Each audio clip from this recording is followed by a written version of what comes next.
في قصة تخص الفنان الجميل الله يرحمه عبد الحليم حافظ والفنان الجميل حسن يوسف الله يرحمه.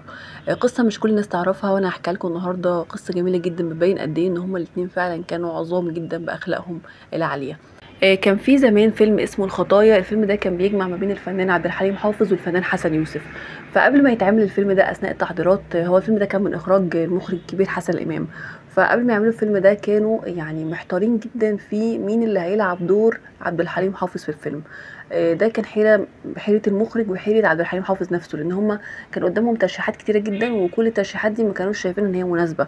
فكانوا محتارين جدا ومش عارفين هيعملوا ايه او مين اللي هيعمل اخوه يعني. لغايه ما استقر المخرج حسن الامام على ان هو يخلي اخو عبد الحليم حافظ الوجه الصاعد، اللي هو كان وقتها لسه وجه صاعد ومش معروف، الفنان الجميل حسن يوسف. فكان شاف له اعمال بسيطه كده وقال ان هو ده اللي هيبقى مناسب ان هو يكون اخو عبد الحليم. فالمهم كلم عبد الحليم حافظ وقال له انا شايف ان حسن يوسف هو اللي هيبقى مناسب ان هو يطلع اخوك. فاقتنع عبد الحليم حافظ بالترشيح وقال انه فعلا يعني رغم ان هو كان لسه في بدايته حسن يوسف، بس شاف له حاجات بسيطه كده وشاف ان هو فعلا هيكون يعني لايق مع الدور. فالمهم عبد الحليم حافظ من الناس الفنانين اللي هم لما بيكونوا بيشتغلوا مع حد لازم يعني يقدر عايز يتعرف عليه، عشان مش هيعرف يشتغل مع واحد ما يعرفوش خالص. ما كانش في اي تعاون ما بينهم ولا كانوا اصدقاء ولا اي حاجه. فراح قعد يفكر ازاي اقدر ان انا اتعامل معاه او اتواصل معاه. فخد رقمه من المخرج حسن الامام واتصل بيه وقال له احنا نفس الكلام اللي هقوله لكم دلوقتي. قال له احنا ما ينفعش نطلع اخوات في الفيلم اللي كل الناس هتشوفه واحنا ما نعرفش بعض، تعالى البيت عندي نقعد ونتكلم.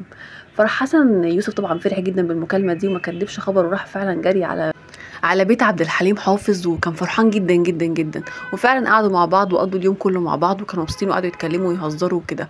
وهو ماشي جاي يمشي حسن يوسف، راح عبد الحليم اصر ان هو ما يمشيش وقال له انت هتقعد معايا وهتبات معايا كذا يوم، ولغايه يعني هو المفروض ان في شهر قبل التصوير، فقال لي الشهر ده كله هتباتوا معايا وهتقعد معايا في البيت لغايه ما نبدا تصوير. وقال له كلمه كده، قال له احنا جسمنا قد بعض وهنلبس من لبس، يعني انت حتى اللبس بتاعك ما تقعدش هم، خد اللبس بتاعي احنا يعتبر قد بعض ومقاساتنا قد بعض يعني، فالبس اللبس بتاعي. وقال حسن يوسف فضل قاعد فعلا ووافق على الموضوع ده وقعد معاه شهر كامل مع عبد الحليم حافظ. وزي ما انتم شايفين كده عمالين يهزروا ويضحكوا مع بعض واندمجوا جدا جدا جدا مع بعض لغايه ما عملوا الفيلم. وفعلا الفيلم يعني لقى نجاح كبير جدا جدا من الناس والناس حبته جدا.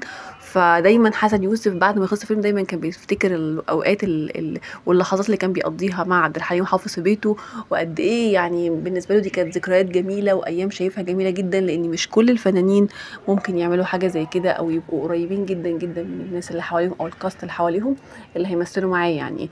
مقارنه كمان بالفتره دي اللي احنا فيها، لا ممكن ما اعتقدش، نادر قوي لما تلاقي بطل فيلم يبقى شايف ان الوجوه الجديده اللي معاه في الفيلم يبقى حابب لهم الخير وحابب ان هم يعني يبقى قريب منهم. بالعكس ساعات